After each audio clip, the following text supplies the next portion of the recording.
Desejamos a todos um feliz sábado. Que a graça de Deus esteja conosco nesta manhã. Que a mensagem da sua palavra fale a nós também nesta manhã. E que possamos ser agradecidos. Eu nem sei quanto tempo faz que eu vim aqui, mas garanto que não era assim a última vez. E fico feliz por rever pessoas com quem trabalhamos aqui os anos que passamos juntos.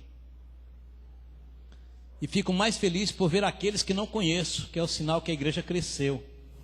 Os que foram acrescentados ao Senhor durante esse tempo. Fiquei feliz de ver uma garotada que quando eu saí daqui não tinha nem idade para batizar. E agora estão comandando aqui a música da igreja, não é? Fico feliz por isso. Deus seja louvado por tudo.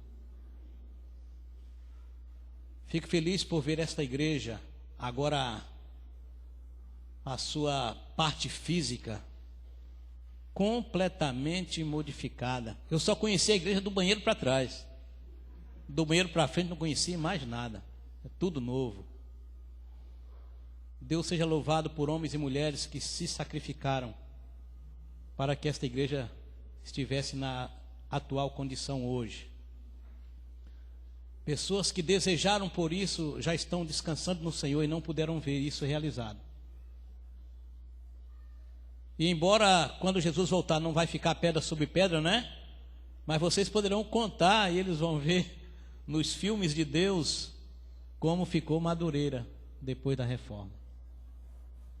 Mais importante de tudo, queridos, é que a verdadeira igreja a ser reformada somos nossos corpos, somos nós mesmos. E que Deus seja louvado por isso, porque nós estamos aqui desejando a última parte de toda esta história, que é o evento final, a grande esperança que anseia em nossos corações, ver Jesus voltar. Hoje é uma oportunidade para agradecer pelo privilégio de existir, pelo compromisso que temos diante do mundo de pregar o Evangelho. E esta igreja, como se apresenta hoje, ela tem um testemunho maior a dar. Porque quanto mais bonitos nós somos, quanto melhor a nossa aparência, mais atraímos a atenção das pessoas. E eu não sei se vocês já pararam para pensar, as pessoas que não são desta igreja, que passam aí à porta, e olham agora e veem essa fachada bonita, um edifício bonito, bem construído, e eles pensam assim, que tipo de gente frequenta essa igreja? Quem são as pessoas que frequentam essa igreja? E o nosso testemunho, a maneira como nós os abordamos ali, a subida, a escada, é que faz a diferença. O que eles sentem quando entram aqui, a maneira como são acolhidos aqui, é que faz a diferença. Portanto, quanto mais chamamos a atenção das pessoas, mais responsabilidade nós temos de dar um bom testemunho.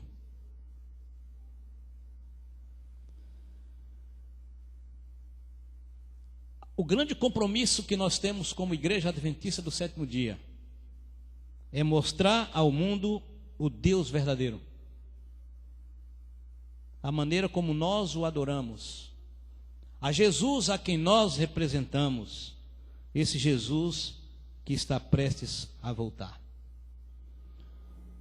Eu quero começar fazendo algumas perguntas que vocês não precisam responder para mim. Podem responder para vocês mesmos. É um assunto que tem a ver com o Deus a quem adoramos, tem a ver com adoração ao que é verdadeiro. Você poderia responder para si mesmo: se o Deus da Bíblia, o Deus a quem adoramos, a quem servimos, é o mesmo Deus do Alcorão, por exemplo.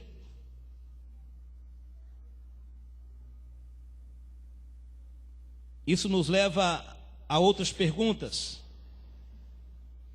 O Deus da Bíblia, que requer de nós observância do sétimo dia, o quarto mandamento da lei de Deus, é o mesmo Deus que aceita de outras pessoas que guardem o domingo no lugar do sábado? São perguntas para fazer a gente pensar. Não quero que vocês respondam para mim. O Deus que requer de mim a guarda do sábado é o mesmo Deus que aceita que outra pessoa guarde o domingo? Será que são a mesma pessoa? O Deus que requer que nós observemos, obedeçamos a Ele, devotemos nossa lealdade somente a Ele, será que é o mesmo Deus que aceita, é o mesmo Deus das pessoas que vivem sem religião, sem compromisso com a verdade, sem compromisso com qualquer coisa? São perguntas que nos fazem pensar. Convido-os a abrirem suas Bíblias no texto que simboliza, é o resumo da mensagem que Deus espera que a sua igreja leve ao mundo nesses últimos dias. Faz parte das mensagens angélicas do livro do Apocalipse. E nós encontramos isto em Apocalipse 14. Apocalipse 14.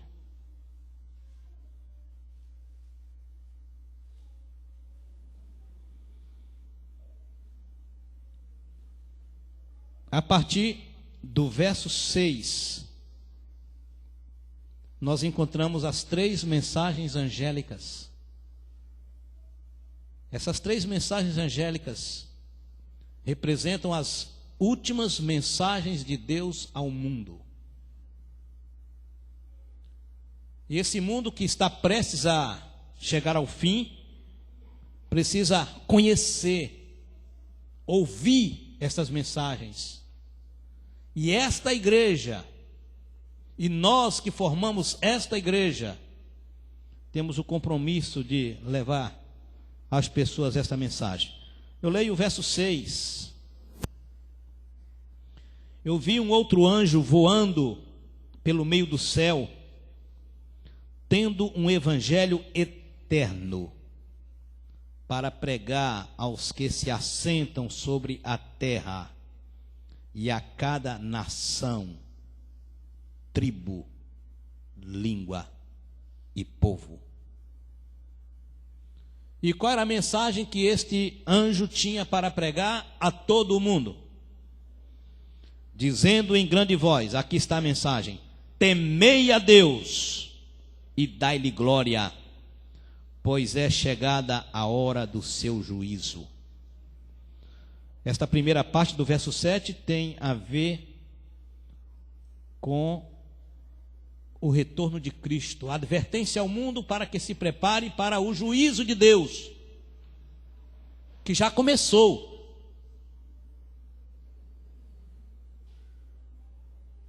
O juízo de Deus já começou, e a fase final será quando Jesus voltar.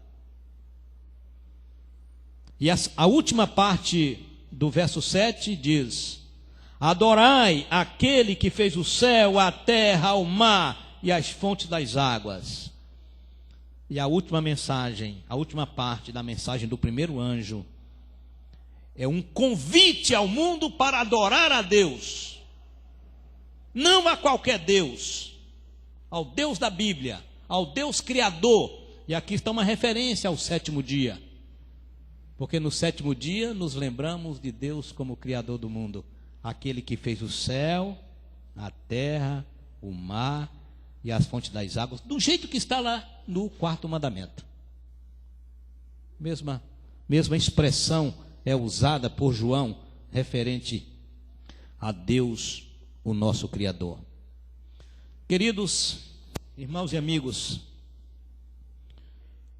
hoje as pessoas se encontram tão distantes dos ensinamentos da Bíblia, e do Evangelho estão crendo em tantas coisas absurdas a respeito de Deus, em nome da religião, que eu não tenho nenhuma dúvida em afirmar que estão correndo o risco, ou correndo o perigo, de estarem crendo ou adorando outro Deus, que não o Deus da Bíblia.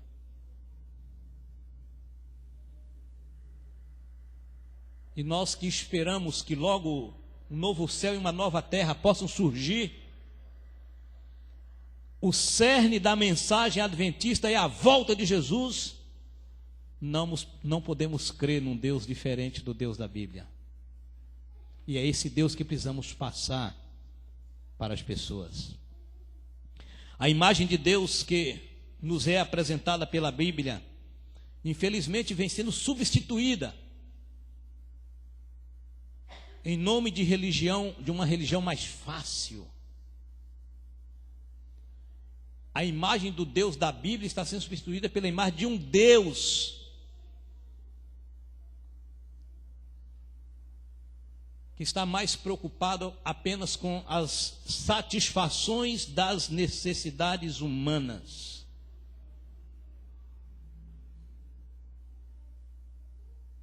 Adaptado às necessidades das pessoas. As verdades acerca de Deus não são mais entendidas como verdades absolutas, mas verdades adaptáveis, tudo em nome do relativismo. Tudo é relativo. Tudo pode ser. E então nós encontramos algumas visões artificiais da divindade, provocadas pela humanidade, especialmente sustentadas em nosso mundo pelo materialismo e controlada pelo consumismo. São imagens distorcidas de Deus. O materialismo é uma filosofia baseada principalmente no racionalismo e no humanismo. São teorias, filosofias humanas que vieram ao mundo, especialmente da Idade Média para cá, depois do iluminismo que surgiu na França. Nos últimos 200 anos, filósofos e até teólogos, em nome da religião, surgiram com as teorias racionalistas, iluministas e humanistas, e em seu bojo se espalhou a ideia acerca de Deus e até da morte de Deus. Aqueles que já estudaram um pouco sobre filosofia, já ouviram falar sobre a teoria da morte de Deus. A pergunta é: para onde foi a humanidade depois que essas teorias vieram ao mundo? Onde a humanidade chegou?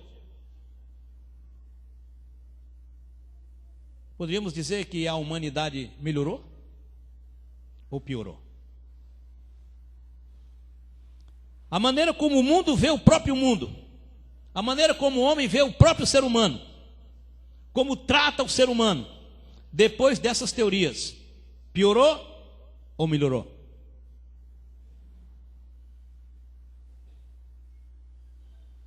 Em que sentido a humanidade melhorou desde a Revolução Francesa para cá? Quando se afastou de Deus, anulou o valor da Bíblia, queimou a Bíblia em praça pública, e os valores morais e religiosos foram colocados de lado. Para onde foi a humanidade depois disso? Um pouco mais aqui para os mais novos assim, da minha idade, não são vocês não. Para onde foi a revolução? Para onde levou a revolução hippie dos anos 60? Vocês não eram nascidos ainda.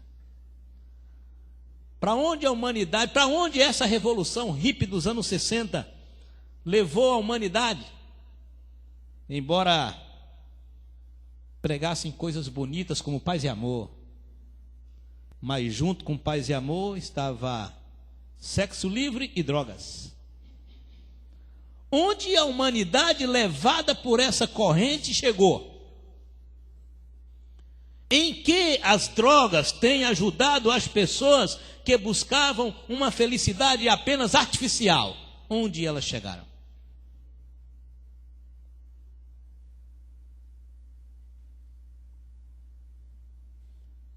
Você pode contar no dedo os ex-hippies com 70, 80 anos de idade, não é? Eles ficaram pelo caminho.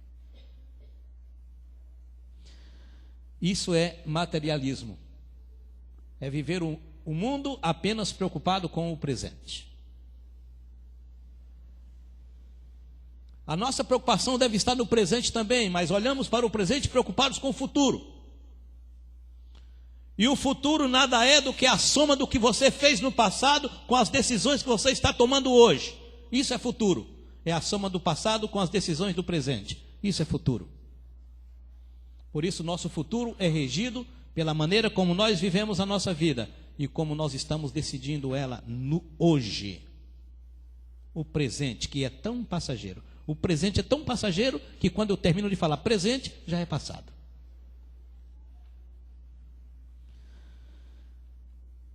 Uma outra visão artificial de Deus é provocada pelo consumismo. E vou falar rapidamente sobre isso. Assim como o mundo, nós estamos vivendo agora num período chamado pós-moderno. E já se fala até num período pós-moderno. O mundo pós-moderno tem olhado para o dinheiro como a varinha mágica que produz a felicidade. É assim que o mundo vê o dinheiro hoje. E Deus é olhado também como fonte de riqueza. As novas tendências teológicas, os novos ensinamentos religiosos da maioria das igrejas novas caminham nessa direção. Deus é um homem rico, um pai rico e abastado que quer fazer a vontade dos seus filhos que precisam gastar muito. Esse é a nova imagem de Deus que é ensinada por aí. Para muitas pessoas religiosas, Deus não passa de um gênio da lâmpada, pronto para satisfazer 3 desejos que você tenha, ou mais. É como se Deus fosse um pai rico, tolerante, vivendo apenas para satisfazer os caprichos de seus filhos adolescentes, esbanjadores e inconsequentes. Essa é a nova teologia a respeito de Deus. Talvez você já tenha ouvido falar numa teologia chamada teologia da prosperidade, que é ensinada por aí, em muitas igrejas. Segundo alguns defensores dessa teologia da prosperidade, Deus tem a obrigação de abençoar os seus filhos com riquezas. Bastam apenas confiar em Deus e dar ofertas.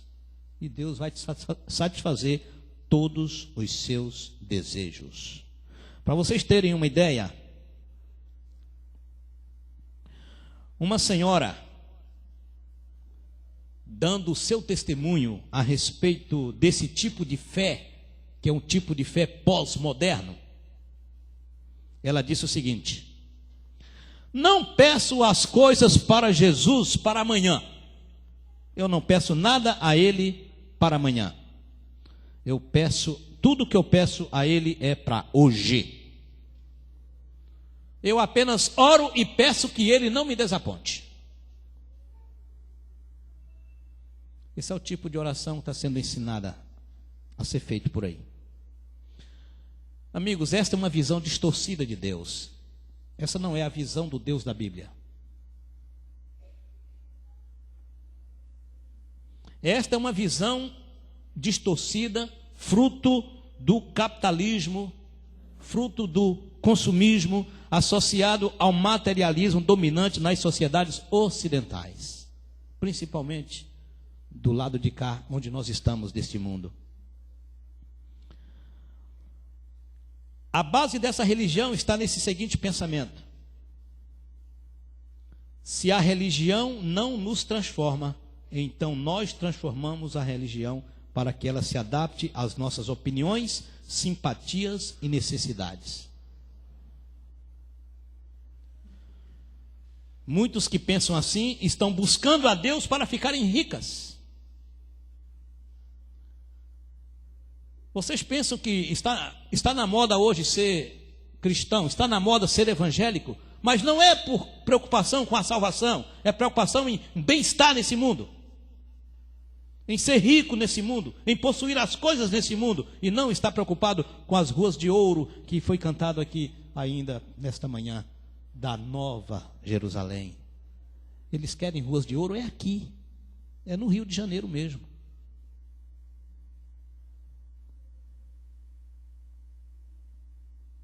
Muitos estão buscando a Deus para ficarem ricas, assim como muitos seguiam a Jesus de Nazaré, porque ele não deixava as pessoas voltar para casa com fome.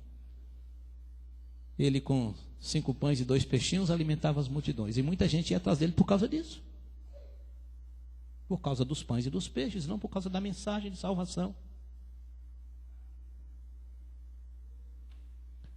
A Bíblia apresenta o Deus das riquezas, mas ele não se chama Jeová, ele se chama Mamon. O Deus das riquezas se chama Mamon. E nós não adoramos a Mamon. Nós adoramos a quem? Jeová.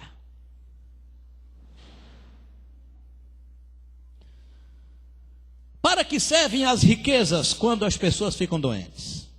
Digam-me. Para pagar melhores planos de saúde e buscar hospitais mais sofisticados. Só para isso.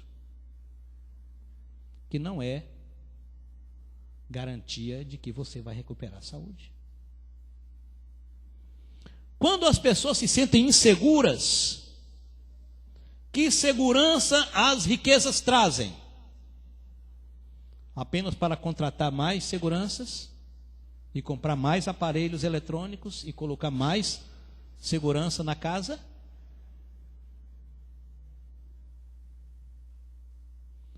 Quando o coração está carregado de culpa, o que o dinheiro pode fazer?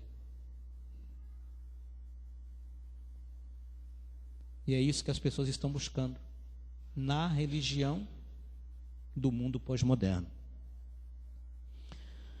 Bom, como consequência desse tipo de religião que as pessoas estão buscando, dessa visão distorcida do que é Deus, algumas consequências vão aparecendo. E uma delas é ver a Deus sob um novo olhar, um novo conceito de Deus. E um deles se chama Deus Energia. Deus Energia. Deus Energia é um Deus adaptado às necessidades humanas. A pessoa de Deus é transformada numa espécie de energia, uma grande força.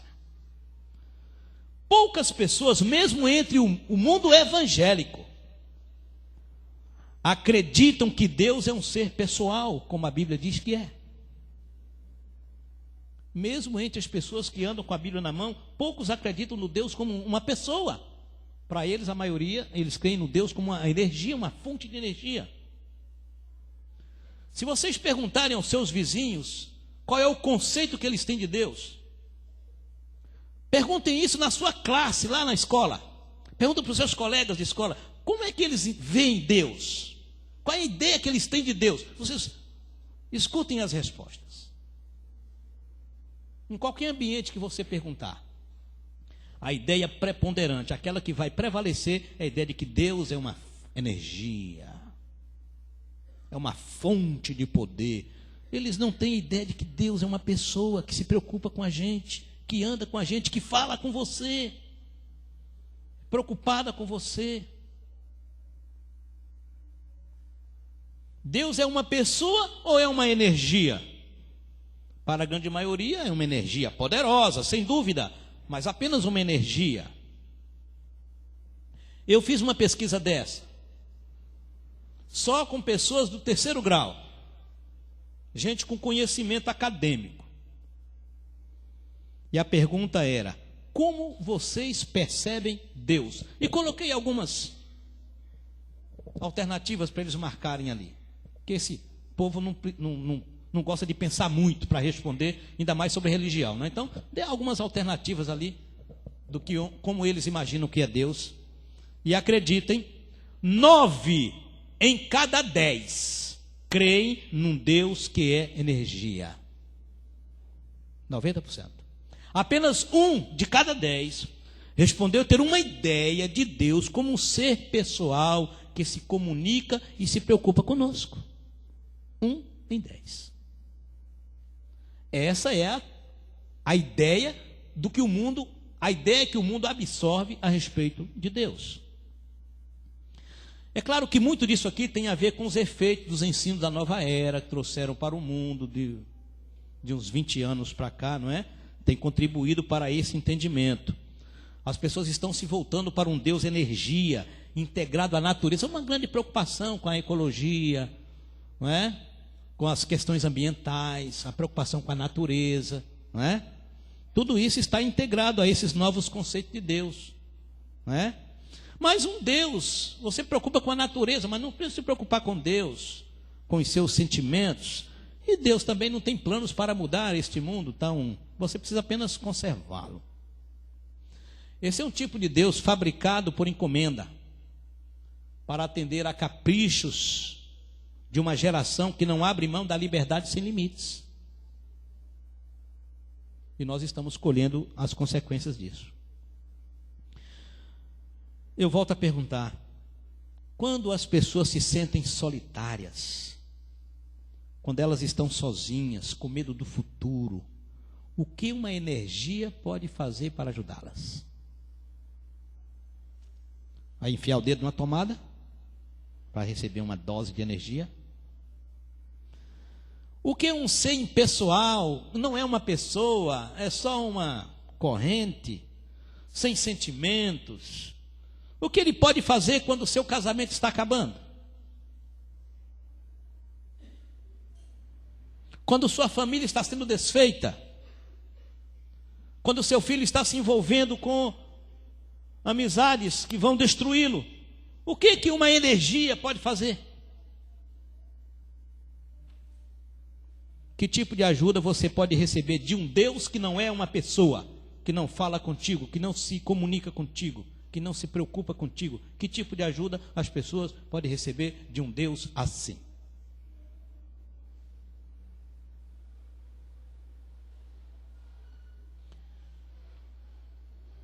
Tudo isso que nós estamos falando são imagens distorcidas do que é Deus,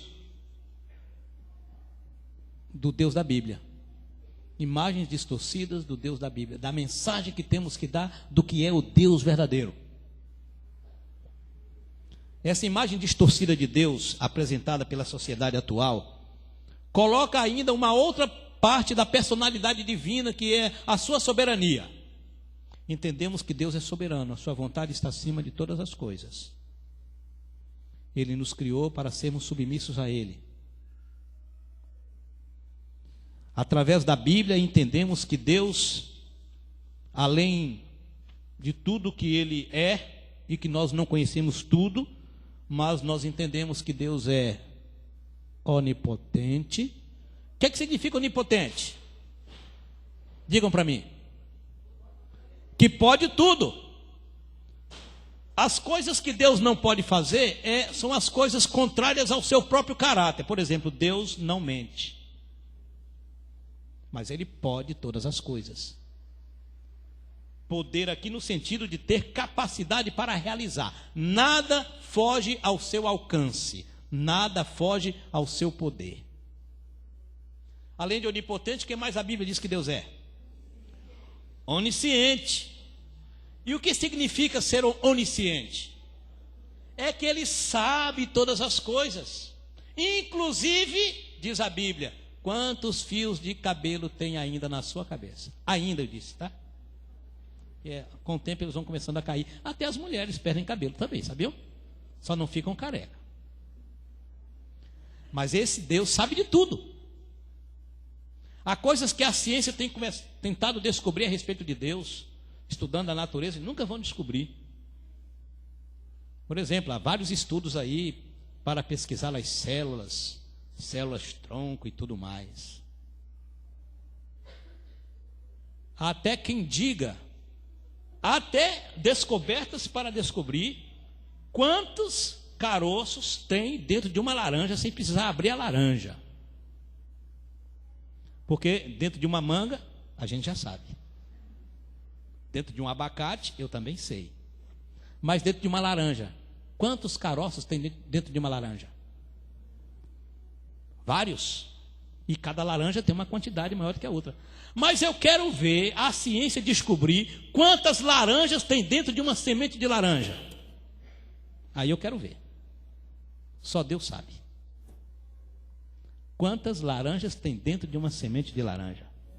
Quantas laranjas uma semente é capaz de produzir? Será que alguém vai descobrir isso um dia?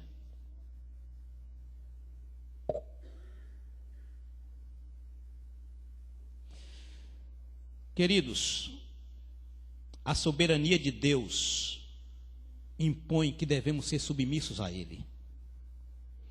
Acontece que essa palavra bíblica, submissão, que é servir a Deus, está sendo esquecida pela maioria das pessoas. A humanidade não quer saber de submissão. Jesus é o meu Senhor. Que Senhor coisa nenhuma. Ele é meu aliado. Ele tem que fazer o que eu quero. Essa é a ideia que as pessoas estão passando por aí. Senhor da minha vida, é Ele que manda em mim? Não, Ele está aqui para me ajudar. É só para me ajudar. Eu quero, eu vou atrás dele. É um grande amigo, um amigão. Jesus é um amigão, não é o meu Senhor. A Bíblia diz que Jesus é nosso amigo, nosso irmão mais velho, mas acima de tudo, nosso Senhor. Senhor da nossa vida. Ao invés de fazer a vontade de Deus, as pessoas entendem que Deus é que deve fazer a vontade delas. Esse é o mundo pós-moderno. Deus está a serviço da humanidade. A Bíblia diz que Deus fez o homem para servi-lo. Mas a humanidade está entendendo o contrário. Que Deus fez a humanidade, se é que eles acreditam que Deus fez, mas Deus é que está a serviço da humanidade. Além do mais, como um ser que não é uma pessoa, ele não deve interferir em nossa vontade, mas colocar a sua vontade ao nosso serviço. Bem, mesmo com tudo isso que estou falando para vocês,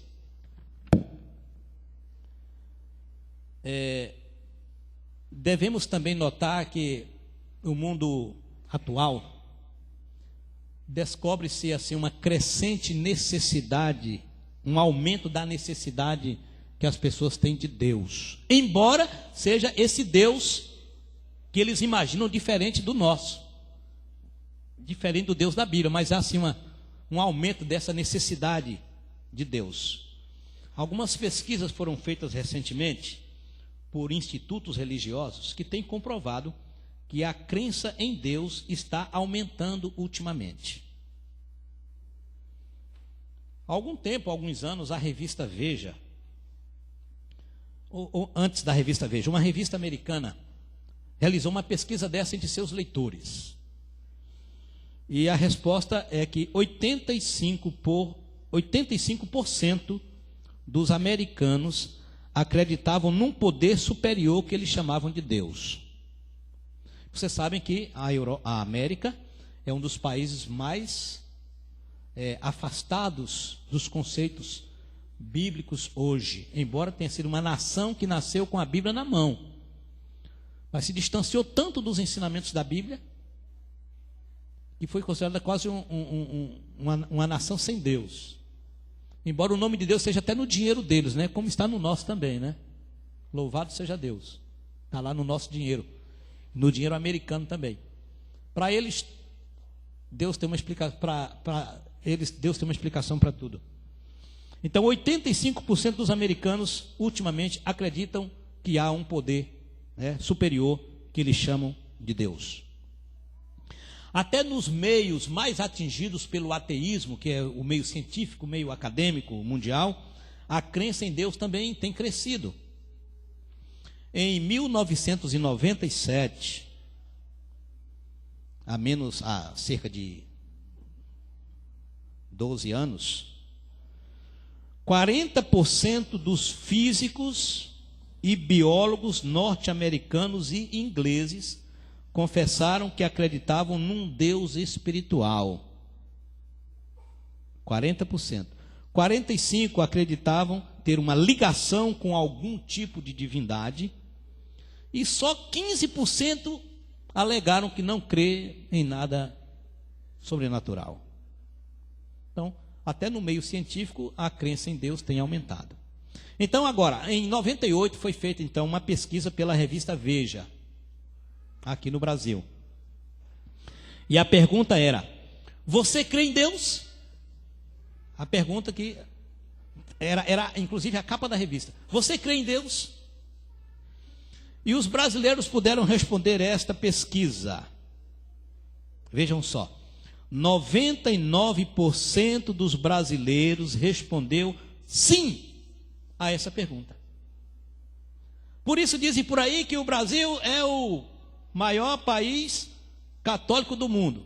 E é também o maior país evangélico do mundo. Porque de todos os lados, de todos os cantos, a nação brasileira acredita em quem? Em Deus. Aí você agora vai perguntar: que tipo de Deus? Qual é o Deus que os brasileiros acreditam? É o Deus da Bíblia? É o mesmo Deus que você acredita? Os brasileiros acreditam em Deus, mas poucos deles acreditam que Deus interfere na vida das pessoas. Sabe como é que os brasileiros creem em Deus? Do mesmo jeito que o diabo crê. A Bíblia não diz que o diabo crê em Deus? Crê. Crê e ainda teme, né? Só que o teme do diabo é medo de Deus. E nós devemos crer e temer a Deus, mas o temor de reverência, de obediência, de lealdade, de servir a Deus. Concluindo, quem é o Deus da Bíblia? E a quem você deve adorar? Não é o Deus do consumismo, não é o Deus do materialismo, não é o Deus da teologia da prosperidade. O Deus que devemos adorar, ele se apresenta como uma pessoa real. Ele é real para mim, real na minha vida, mudou a minha vida, mudou a sua vida. Ele é especialista em mudar vidas destroçadas. Ele não é especialista em dar riqueza para as pessoas. Riquezas que eu digo dinheiro. Ele é especialista na arte da salvação. O filho pródigo, a maior ilustração do que é Deus. Ele é um Deus que se preocupa com seus filhos. Amém por isso? Amém. Ele tem um plano especial para cada um de vocês individualmente. Ele tem um plano para cada um de nós. E Ele tem preparado um final glorioso para esse planeta. Além de todas as expectativas dos movimentos em prol da ecologia e da proteção ambiental, Ele tem um final glorioso para o planeta Terra. Ele tem uma igreja na Terra e deu a essa igreja a tarefa de preparar as pessoas para o encontro final com Ele. As nossas expectativas a respeito de Deus estão além da vida nesse planeta. Muito além. O Deus a quem servimos tem uma mensagem de salvação dirigida aos moradores da terra. E nós lemos aqui: temei a Deus e dai-lhe glória, pois é chegada a hora do seu juízo, e adorai aquele que fez o céu, a terra, o mar e a fonte das águas. Uma tradução moderna de Apocalipse 14, 6 e 7 traz uma tradução interessante. Uma tradução moderna diz assim: vi outro anjo voando pelo meio do céu, tendo em suas mãos um evangelho completo. A palavra eterna foi substituída por completo. Embora completo não dê a ideia exata do que é eterno, mas pelo menos aqui nessa tradução ela pode se aplicar. Se Deus deu essa mensagem para a igreja adventista do sétimo dia pregar ao mundo nos últimos dias, essa mensagem tem que ser completa.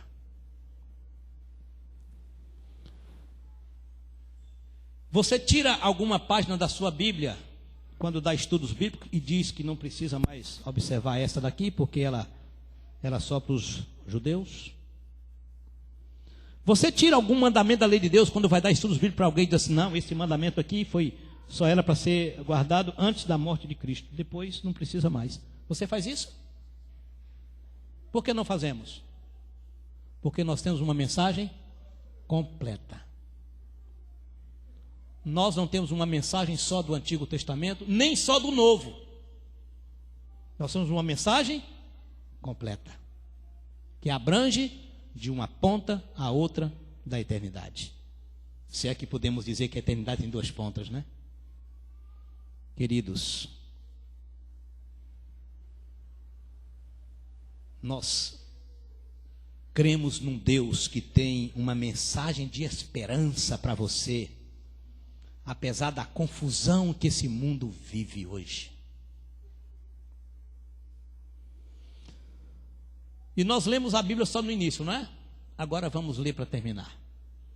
Alguns versos, se você não quiser abrir, não precisa, mas pode acompanhar rapidamente. Esse é o Deus que nós cremos. Esse é o Deus a quem servimos. Lá em Isaías 41, verso 10, ele diz assim: não temas, porque eu sou, eu serei, sou e serei. É o presente e o futuro. Eu sou contigo. Não temas, porque eu sou contigo. Isaías 41, 10. Essa é o que Deus da Bíblia te assegura, meu prezado amigo e irmão. Em Mateus 11, 28, o Deus da Bíblia te faz um convite e diz: venha a mim, você que está cansado, sobrecarregado, oprimido, angustiado, depressivo, as doenças modernas. E Deus está dizendo assim: venha a mim, eu vou cuidar de você. Venha a mim, vinde a mim. No livro de Provérbios, capítulo 23, 26, ele faz um apelo. Dá-me, filho meu, o quê? O teu coração. Uma força não precisa do teu coração, mas alguém quer o seu coração, quer viver nele, quer morar nele. E finalmente, em João 14, de 1 a 3, e eu não preciso abrir a Bíblia e dizer com vocês esses 3 versos, que podemos recitá-los aqui, como diz lá no interior da Bahia, na minha terra, de có e salteado, de frente para trás ou de trás para frente. Que diz lá: não se turbe o vosso coração, crede em Deus, crede também em mim. Na casa de meu pai há muitas moradas, e assim eu for, vou preparar-vos lugar. E quando eu for e vos preparar lugar, virei outra vez e vos levarei para mim mesmo, para que onde eu estou, amém. Esse é o Deus da Bíblia. É o Deus a quem aguardamos.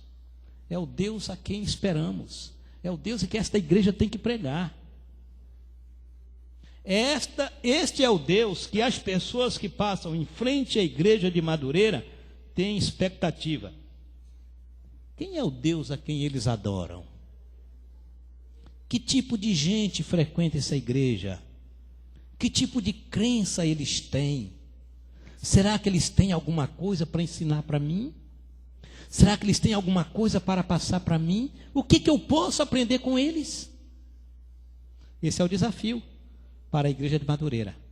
Apresentar ao mundo a mensagem dos 3 anjos e uma mensagem de esperança para um mundo que está desiludido. Você quer fazer a sua parte?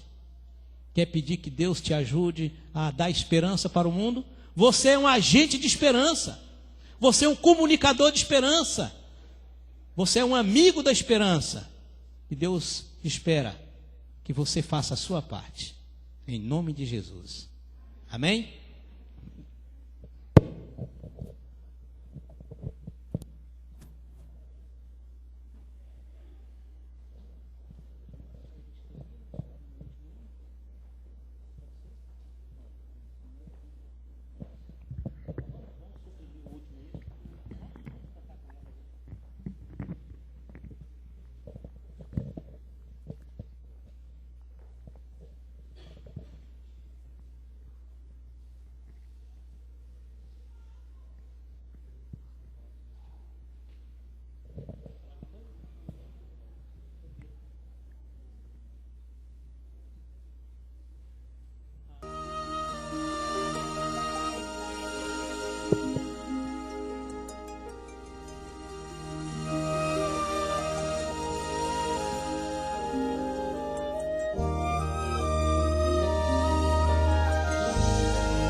Transgressão caí, quis pra mim as coisas que o mundo dá valor. Tentei voltar, mas preso em trevas vi meu coração.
Eu enxerguei o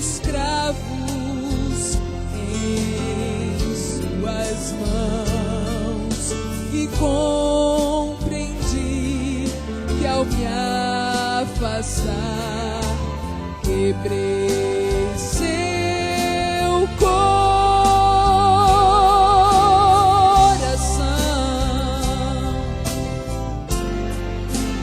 Preciosa graça do amor de Deus, e em Jesus a salvação ao pecador.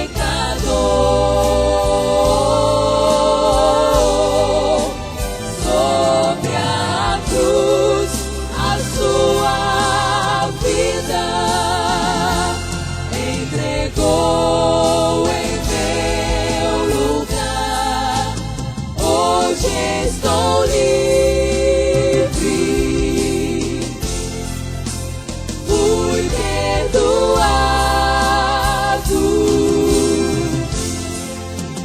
Preciosa graça do amor. Foi lá na cruz e a sua vida entregou em meu lugar. Hoje estou livre, fui perdoado.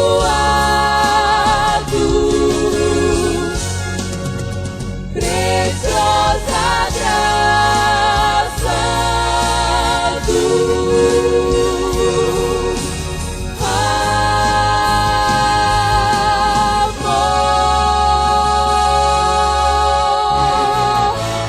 do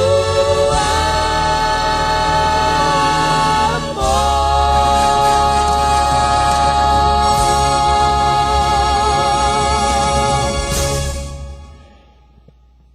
Nós te louvamos, Senhor, porque a preciosa graça foi derramada sobre nós, porque o teu amor não tem limites, expande todas as barreiras, vence os obstáculos e nos alcança onde quer que estejamos. Aqui está a tua igreja nesta manhã, receptiva ao teu amor e abençoada pelo teu poder. Agora, Senhor, vamos retornar aos nossos lares. Temos ainda um restante de sábado para desfrutar da tua presença, que possamos senti-la constantemente. Abençoe a esta igreja, ao seu pastor, à sua família, aos líderes que aqui lutam e lideram, que eles possam continuar sendo inspiração para os demais membros. Todos aqueles que aqui frequentam, envolvidos, sejam, Senhor, raios de luz, de esperança para este bairro e para as pessoas com quem entrarem em contato. Dá-nos o poder para seguirmos em frente, não esmorecermos, não desanimarmos e confiarmos no ser pessoal que está ao nosso lado, que prometeu estar conosco até a consumação dos séculos. Nós confiamos em Ti, Senhor, e queremos sair daqui com esta certeza, com esta esperança, em nome de Jesus, nosso Senhor. Amém.